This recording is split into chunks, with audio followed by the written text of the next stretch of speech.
CPM-നെ പിടിച്ചുകുലുക്കിയ കണ്ണൂർ പയ്യന്നൂരിലെ രക്തസാക്ഷി ഫണ്ട് തട്ടിപ്പ് ആരോപണത്തിൽ പാർട്ടി ഇതാ നടപടിയെടുത്തിരിക്കുന്നു. ആരോപണം ഉന്നയിച്ച ജില്ലാ കമ്മിറ്റി അംഗം കൂടിയായിരുന്ന വി കുഞ്ഞികൃഷ്ണനെതിരെ നടപടിയെടുത്തു. പാർട്ടിയിൽ നിന്ന് പുറത്താക്കി, പ്രാഥമിക അംഗത്വത്തിൽ നിന്ന് പുറത്താക്കിയിരിക്കുകയാണ്. പയ്യന്നൂരിലെ ധനരാജ രക്തസാക്ഷി ഫണ്ട് തട്ടിപ്പിലും അതുപോലെ തന്നെ അവിടെ ഏരിയ കമ്മിറ്റി ഓഫീസ് നിർമ്മാണ ഫണ്ടിലും ഒപ്പം തെരഞ്ഞെടുപ്പ് ഫണ്ടിലും അടക്കം MLA കൂടിയായിരുന്ന TI മധുസൂദനൻ വലിയ വെട്ടിപ്പ് നടത്തി എന്നായിരുന്നു മാധ്യമങ്ങൾക്ക് മുൻപാകെ വി കുഞ്ഞികൃഷ്ണൻ തുറന്നു പറഞ്ഞത്. എന്നാൽ അതെല്ലാം അടിസ്ഥാനമില്ലാത്തതാണ്. നേരത്തെ പാർട്ടി അന്വേഷിച്ച് ഒരു തരത്തിലുള്ള വീഴ്ചയും ഉണ്ടായിട്ടില്ല. അതായത് കണക്കുകൾ അറിയിക്കുന്നതിൽ, രേഖപ്പെടുത്തുന്നതിൽ ചില വീഴ്ചയുണ്ടായി എന്നതിലപ്പുറം യാതൊരു വെട്ടിപ്പും നടന്നിട്ടില്ല എന്നത് പാർട്ടിക്ക് ബോധ്യപ്പെട്ടതാണ്. അപ്പോൾ വി കുഞ്ഞികൃഷ്ണനെതിരെ അച്ചടക്ക ലംഘനത്തിന് നടപടിയെടുക്കുന്നു എന്നാണ് ജില്ലാ നേതൃത്വം ഇന്നിപ്പോൾ വിശദീകരിച്ചിരിക്കുന്നത്. ചില വിശേഷണങ്ങൾ കൂടി വി കുഞ്ഞികൃഷ്ണന് ചാർത്തി നൽകുന്നുണ്ട്. വിശ്വാസവഞ്ചന കാട്ടി പാർട്ടിയെ പിന്നിൽ നിന്ന് കുത്തുകയാണ് ചെയ്തത്, ഉത്തമ കമ്മ്യൂണിസ്റ്റ് അല്ല എന്ന് പറഞ്ഞുകൊണ്ട് കുഞ്ഞികൃഷ്ണനെതിരെ നടപടിയെടുക്കുന്നു. പക്ഷേ ഈ നടപടി കൊണ്ട് പാർട്ടിക്ക് ഈ വിവാദത്തിൽ നിന്ന് രക്ഷപ്പെടാൻ കഴിയുമോ എന്നാണ് നമ്മൾ പരിശോധിക്കുന്നത്. ജില്ലാ നേതൃത്വത്തിന്റെ വിശദീകരണം തൃപ്തികരമാണോ ദാവൂദ് സർ? ജില്ലാ നേതൃത്വത്തിന്റെ വിശദീകരണം ലെനിനിസ്റ്റ് സംഘടനാ തത്വം അനുസരിച്ചുള്ള വിശദീകരണമാണ്. എന്ന് പറഞ്ഞാൽ പാർട്ടി തീരുമാനിച്ചിരിക്കുന്നു. പാർട്ടി തീർപ്പാക്കിയതാണ്.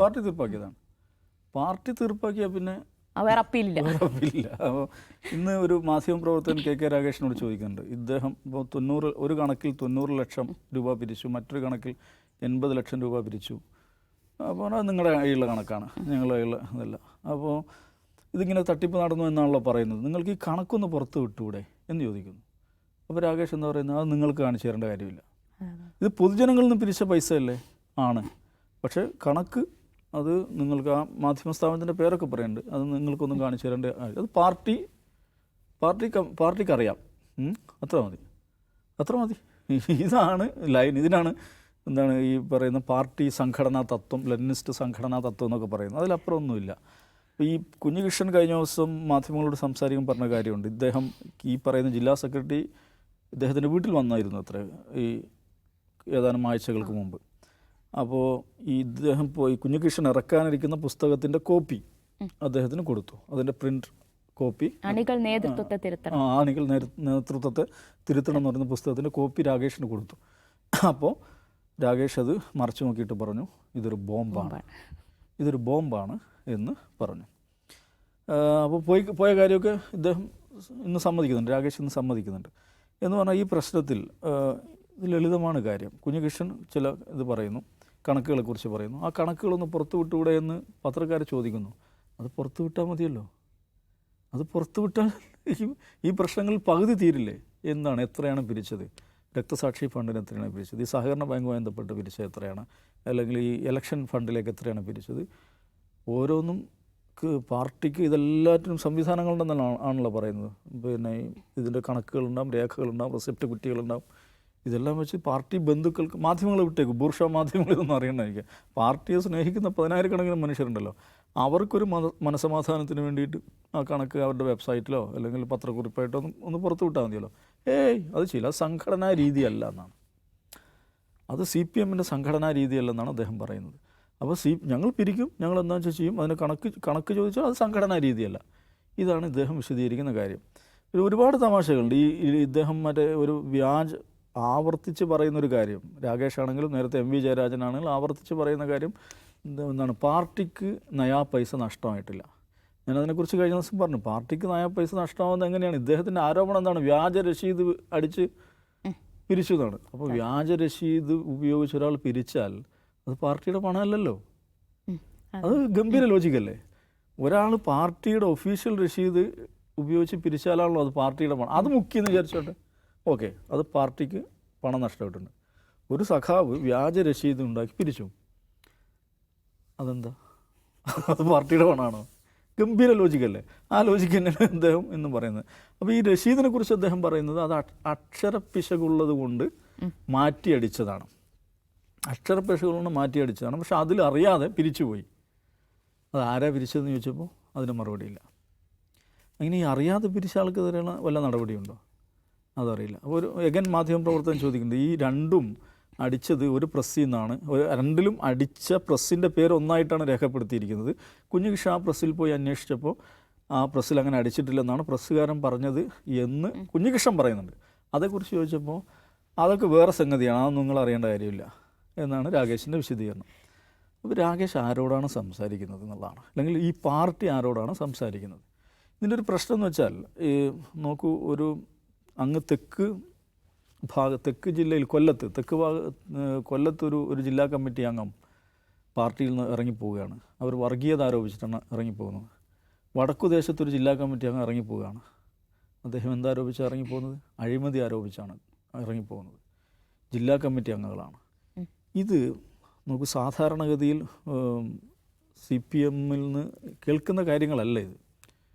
അതൊരു തെരഞ്ഞെടുപ്പ് മുന്നിൽ നിൽക്കെ ഇത് പാർട്ടിയുടെ നയവുമായി ബന്ധപ്പെട്ടോ ഭരണത്തിലെ പ്രശ്നങ്ങളുമായി ബന്ധപ്പെട്ടോ വിഷയങ്ങളല്ല.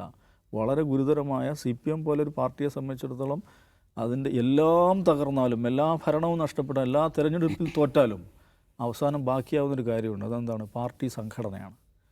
അവരെ സംബന്ധിച്ച് ഏറ്റവും പ്രധാന പാർട്ടി സംഘടനയാണ്. അപ്പോൾ പാർട്ടി സംഘടനയെ അകമേ തുരന്നുകൊണ്ടിരിക്കുകയാണ് ഈ പ്രശ്നങ്ങൾ.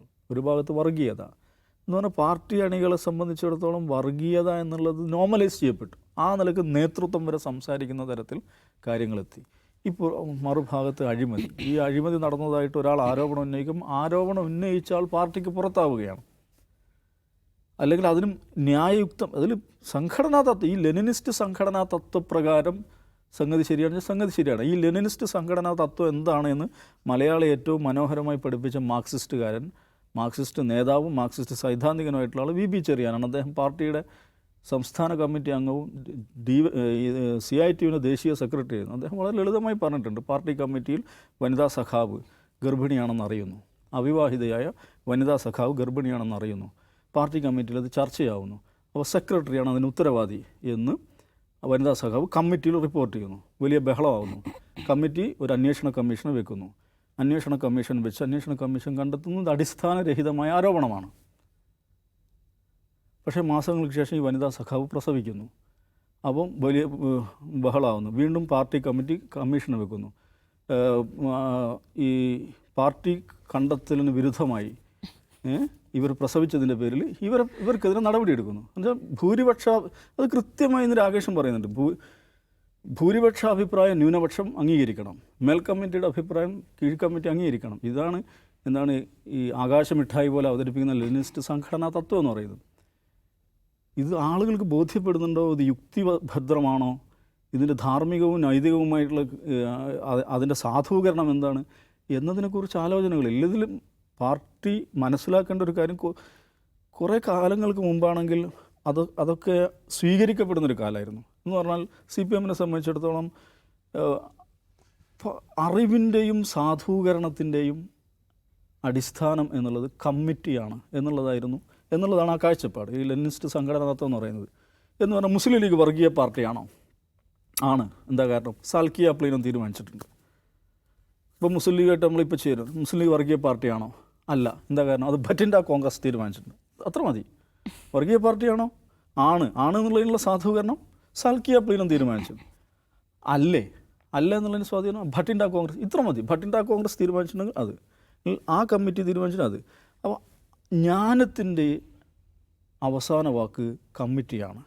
അറിവിൻ്റെയും സാധൂകരണത്തിൻ്റെയും നൈതികതയുടെയും ധാർമ്മികതയുടെയും എല്ലാം അവസാന വാക്ക് കമ്മിറ്റികളാണ് എന്നൊരു കാഴ്ചപ്പാടാണ്. അത് കുറേ വർഷങ്ങൾക്ക് മുമ്പൊക്കെ അത് സ്വീകരിക്കപ്പെട്ടിരുന്നു. ഈ ലെഫ്റ്റ് ഫ്രട്ടേണിറ്റിയിൽ പോലും സ്വീകരിക്കപ്പെട്ടിരുന്നു. ഇന്ന് അങ്ങനെയല്ല. ഇന്ന് അറിവും സാധൂകരണവും ജ്ഞാനവും എല്ലാം വികേന്ദ്രീകരിക്കപ്പെട്ട ഒരു കാലമാണ്. ആളുകൾക്ക് പല സ്വഭാവത്തിൽ കമ്മിറ്റികൾക്കപ്പുറത്തുമുള്ള ജ്ഞാനത്തിൻ്റെ സ്രോതസ്സുകളുള്ള ഒരു കാലമാണ്. ആ കാലത്ത് ഇത്തരം ഉഡായിപ്പ് ന്യായങ്ങളുമായിട്ട് ഒരു ജില്ലാ സെക്രട്ടറി പത്രസമ്മേളനം നടത്തി വിശദീകരിച്ചു കഴിഞ്ഞാൽ കൂടുതൽ പരിഹാസ്യമാവുകയുള്ളൂ. ഇവിടെ ഒരു രക്തസാക്ഷിയുടെ കുടുംബത്തിന് വേണ്ടി പിരിച്ച ഫണ്ടുമായി ബന്ധപ്പെട്ടാണ് പാർട്ടിയുടെ ഇന്ത്യയിലെ തന്നെ ഏറ്റവും ശക്തമായ ഒരു പാർട്ടി ഘടകത്തിൽ, ഒരു പാർട്ടി യൂണിറ്റിൽ ഇത്രയും മോശമായ സംഗതികൾ നടക്കുന്നത്. ഒരു തെരഞ്ഞെടുപ്പ് കാലത്ത് ഫണ്ടുമായി ബന്ധപ്പെട്ട് വിശദീകരിക്കാൻ വേണ്ടി ഒരു പാർട്ടി സെക്രട്ടറിക്ക്, ഇന്ത്യയിലെ ഏറ്റവും ശക്തിയുള്ള ഒരു ഘടകത്തിൻ്റെ സെക്രട്ടറിക്ക് പത്രപ്രവർത്തകർക്ക് മുമ്പിൽ വേർക്കേണ്ടി വരുന്നു എന്നുള്ളത് വല്ലാത്തൊരു ദുര്യോഗമാണ്. ശരി നിഷാദ്, നമുക്ക് ഈ രക്തസാക്ഷി ഫണ്ട് എന്ന് പറയുന്നത് CPM അണികളെ സംബന്ധിച്ച് വളരെ വികാരപരമായ ഒരു കാര്യമാണ്. അതിലാണ് ഇപ്പോൾ വെട്ടിപ്പ് നടന്നു എന്ന ആരോപണം ഉയരുന്നത്. ഇന്നത്തെ ഈ വിശദീകരണത്തിൽ മുഖം രക്ഷിക്കാൻ കഴിഞ്ഞിട്ടുണ്ടോ CPMന്? അല്ല, ഈ ഇന്നത്തെ വിശദീകരണം വെച്ചാൽ ഇപ്പോൾ ഉയർന്ന ആരോപണം എന്നല്ല അതിനെ പറയാൻ കഴിയും. 2022 തന്നെ ഉയർന്നു വരികയും CPM-നകത്തും പ്രത്യേകിച്ച് പയ്യന്നൂരിലെ CPM-നകത്ത് സജീവ ഡിസ്കഷനായിട്ടുള്ള ഒരു വിഷയമാണ് ഇത് കേട്ടത്. പൂർണ്ണമായും കഴിഞ്ഞു പോയിട്ടില്ല. അന്ന് ഇത് സമ്പൂർണ്ണമായി അവസാനിപ്പിക്കാൻ CPM ശ്രമിച്ചു എന്ന് വെച്ചാൽ ഏതാണ്ട് അടിച്ചമർത്തി. ഈ പ്രശ്നം ഉന്നയിച്ചിട്ടുള്ള കുഞ്ഞികൃഷ്ണൻ ഏരിയ കമ്മിറ്റിയെ സംയോജിപ്പിച്ചു കൊണ്ടുപോകാൻ ശേഷിയില്ലാത്ത ഒരാൾ, അതുകൊണ്ട് അദ്ദേഹവും മാറി നിൽക്കണമെന്ന കോടിയേരിയുടെ ഡിസിഷനോടുകൂടിയാണ് ഇത് അവസാനിപ്പിക്കാനായിട്ട് തീരുമാനിക്കുന്നത് എന്ന് മാത്രമല്ല ചില ആളുകൾ തരംതാഴ്ത്തുകയൊക്കെ ചെയ്തല്ലോ. പക്ഷേ എങ്കിലും ആ മൗലികമായ പ്രശ്നം അവിടെ തന്നെ കിടക്കണം, അത് പൂർണ്ണമായും പരിഹരിക്കപ്പെട്ടിരുന്നില്ല. അതുകൊണ്ടാണ് കുഞ്ഞികൃഷ്ണൻ പറയുന്നത് കഴിഞ്ഞ തെരഞ്ഞെടുപ്പ് കാലത്തുണ്ടായിട്ടുള്ള ഒരു അഴിമതി പ്രശ്നം ഈ തെരഞ്ഞെടുപ്പ് തുടങ്ങുന്നതിന് മുമ്പെങ്കിലും ഞാൻ അവതരിപ്പിക്കണമല്ലോ. കാരണം ഈ 2026 തെരഞ്ഞെടുപ്പ് കഴിഞ്ഞാൽ പിന്നെ 2021 തെരഞ്ഞെടുപ്പുമായി ബന്ധപ്പെട്ട സംഗതികൾക്ക് പ്രാധാന്യമൊന്നുമില്ല. കാരണം പിന്നെ ഒരു തെരഞ്ഞെടുപ്പ് കഴിഞ്ഞുപോയി. അപ്പോൾ അദ്ദേഹം ആ പ്രശ്നം ഉന്നയിക്കുന്നത് അതുകൊണ്ടാണ്. എന്ന് മാത്രമല്ല, അദ്ദേഹം ആ പ്രശ്നം ഉന്നയിക്കുമ്പോൾ ആ നാട്ടിലെ ആളുകളെ പിന്തുണയ്ക്കുന്നുണ്ട്. ചില ആളുകൾ പിന്തുണയ്ക്കുന്നത് നമുക്ക് കാണാം, സോഷ്യൽ മീഡിയയിലെ പിന്തുണയ്ക്കുന്നത് കാണാം, ഇപ്പോഴും പിന്തുണയ്ക്കുന്നുണ്ടല്ലോ, അത് നമുക്ക് കാണാൻ പറ്റും. അതുകൊണ്ടാണ് കാരണം അതിനകത്ത് എന്തൊക്കെ തരത്തിലുള്ള ദുരൂഹതകൾ നടന്നു എന്ന് സംശയിക്കുന്ന ആളുകൾ ആ പാർട്ടിയെയും പാർട്ടി സിമ്പതൈസേഴ്സിനെയും കൂടെ ഉള്ളത് കൊണ്ടാണ്. അപ്പോൾ ആ ഗൗരവം അതിനുണ്ട്. പാർട്ടി കമ്മിറ്റി കോടിയേരിയുടെ നേതൃത്വത്തിൽ തീരുമാനമെടുത്തതോടെ സമ്പൂർണ്ണമായും അടഞ്ഞുപോയ ഒന്നായിരുന്നെങ്കിൽ ഇന്നത്തെ വാർത്താ സമ്മേളനം ഒരുപക്ഷെ അവരെ പിടിച്ചു നിൽക്കാൻ പ്രേരിപ്പിച്ചേനെ. പക്ഷേ അങ്ങനെയല്ല. ഈ പ്രശ്നം ഉയർന്നു വന്നപ്പോൾ ഇദ്ദേഹം അവതരിപ്പിക്കുന്ന അദ്ദേഹത്തിൻ്റെ ഒരു ഡീറ്റെയിൽഡ് ആയിട്ടുള്ള ഇൻ്റർവ്യൂ മാധ്യമങ്ങളോട് സംസാരിച്ചത്, നമ്മുടെ ചർച്ചകൾ വന്നിരുന്നത്, അതിലെല്ലാം അദ്ദേഹം മുന്നോട്ട് വെക്കുന്ന വളരെ ലോജിക്കലായ കാര്യങ്ങളാണെന്ന് കേൾക്കുമ്പോൾ തോന്നും. രണ്ടാമത്തേത്, ഞാൻ രാഷ്ട്രീയ പ്രവർത്തനം അവസാനിപ്പിക്കേണ്ടി വരുമെന്ന് എനിക്കറിയാം, പാർട്ടി എനിക്കെതിരെ നടപടിയെടുക്കുമെന്ന് അദ്ദേഹം പറയുന്നുണ്ട്. പാർട്ടി എനിക്കെതിരെ നടപടിയെടുത്താൽ നിങ്ങളുടെ രാഷ്ട്രീയം, നിങ്ങൾ 50 വർഷമായിട്ട് രാഷ്ട്രീയത്തിൽ സജീവമായി നിൽക്കുന്ന ആളാണല്ലോ, നിങ്ങൾക്ക് എങ്ങനെയാണ് നിങ്ങളുടെ അതിജീവനം? വേറെ ഏതെങ്കിലും ഒരു രാഷ്ട്രീയ പാർട്ടിയിലേക്ക് പോകുന്നതിനെക്കുറിച്ച് ഞാൻ ആലോചിക്കുന്നില്ല എന്ന് മാത്രമല്ല, CPIM എന്ന് പറയുന്ന പാർട്ടി അധികാരത്തിൽ തുടരേണ്ടതിനെക്കുറിച്ച് അദ്ദേഹം പറയുന്നു. ആ പാർട്ടി കടന്നു വന്ന വഴികളെക്കുറിച്ച് പറയുന്നു. രക്തസാക്ഷി ഫണ്ടിൻ്റെ വൈകാരികമായ പ്രാധാന്യത്തെക്കുറിച്ചെല്ലാം അദ്ദേഹം പറയാണ്. അപ്പോൾ അദ്ദേഹം ഒരു പാർട്ടി വിരുദ്ധനായിട്ടോ കമ്മ്യൂണിസ്റ്റ് വിരുദ്ധനായിട്ടോ മാറിയിട്ടില്ല. അല്ലെങ്കിൽ അദ്ദേഹത്തിന് എന്തെല്ലാം പറയാം, എന്തും പറയാം. ഞാൻ ഈ ഫണ്ടുമായി ബന്ധപ്പെട്ട പ്രശ്നം ഉന്നയിച്ചു, പിണറായി വിജയൻ ഈ ഫണ്ടിനെ കുറിച്ച് അറിവുണ്ട്, കോടിയേരി ബാലകൃഷ്ണൻ ഈ ഫണ്ടിൻ്റെ വീതം കിട്ടിയെന്നും അദ്ദേഹം പറഞ്ഞില്ലല്ലോ. കോടിയേരിയുടെ കാര്യം പറഞ്ഞപ്പോൾ കോടിയേരി ഇക്കാര്യങ്ങളെല്ലാം ഞാൻ രേഖാമൂലം അറിയിച്ചിട്ടുള്ളതാണ് എന്ന് അദ്ദേഹം പറയുന്നു. എന്നതിനപ്പുറത്തേക്ക് കോടിയേരി ഇതിന് സഹായിച്ചു എന്ന് അദ്ദേഹം പറയുന്നില്ല. അപ്പോൾ അദ്ദേഹം ഒരു പ്രതിയോഗിയെ പോലെയോ ഒരു പാർട്ടി തകരണമെന്ന് ആഗ്രഹിക്കുന്ന ഒരു കമ്മ്യൂണിസ്റ്റ് ശത്രുവിനെ പോലെയൊന്നും അല്ല പെരുമാറുന്നതെന്ന് കാരണം ഒന്നാമത്തെ കാര്യം. അപ്പോൾ അതുകൊണ്ട് തന്നെ ആ പ്രശ്നത്തിന് മറുപടി പറയുന്നതിന് പെർഫെക്ഷൻ ഉണ്ടാകുക എന്നുള്ളത് പ്രധാനപ്പെട്ട കാര്യമാണ്. ഇന്ന് KK രാഗേഷ് വാർത്താ സമ്മേളനം നടത്തി ഓരോരോ ഘട്ടം വിശദീകരിക്കുന്നു. അദ്ദേഹം ഉന്നയിച്ചിട്ടുള്ള അഴിമതി ആരോപണങ്ങളിൽ ഓരോന്നിനെക്കുറിച്ചും അദ്ദേഹം പറയാണ്.